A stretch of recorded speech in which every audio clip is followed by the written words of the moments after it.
shampoing américain, Oui. plus un balayage. Parce que je D'accord. voulais pas tout monocouleur en fait, je voulais avoir des petites teintes de couleurs différentes, parce que j'ai fait beaucoup de balayage en fait avant. Ok. Donc quand j'ai fait mon shampoing américain, en fait c'était trop choquant parce que ça me prenait la racine. Ouais. Ça fait comme si j'avais un casque sur la tête. D'accord. Et puis surtout, quand ça repoussait, vous avez du coup l'effet racine. Oui, il y a ça. Après, c'était moins choquant, du coup. Parce qu'on disait, au début, on trouvait que c'était trop... Donc l'air pas assez naturel. Exactement. Et après, coup, avec l'effet racine, c'était mieux. ça faisait plus naturel. On trouvait que c'était mieux, ça faisait un rappel avec mes sourcils, tout ça, donc ça faisait moins choquant. Et depuis, je sais plus trop je sais plus trop quoi faire en fait. Parce que j'ai envie d'avoir une teinte plus claire.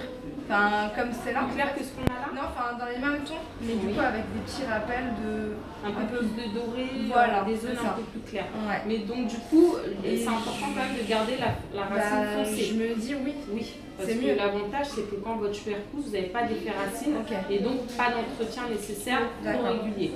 C'est-à-dire si vous faites rien pendant 6 mois, au bout de 6 mois, vous gardez quand même une couleur qui est jolie.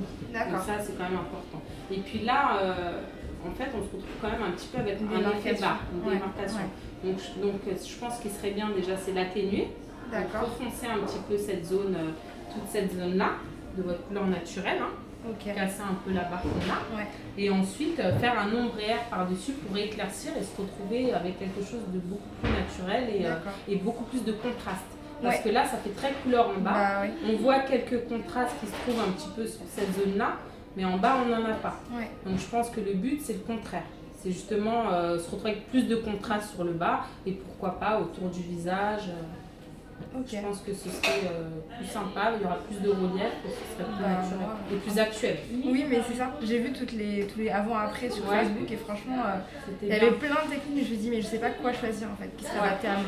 Après, c'est bien justement de voir selon ce qu'on a et son cheveu.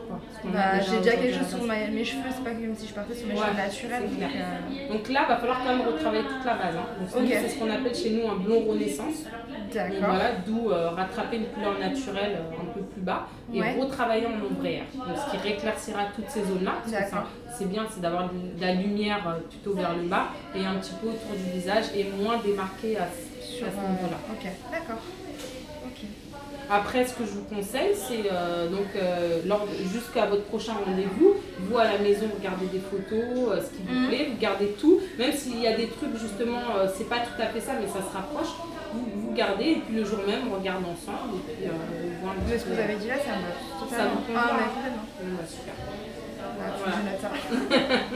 Donc, on va prendre rendez-vous. Ouais, je veux bien. Super.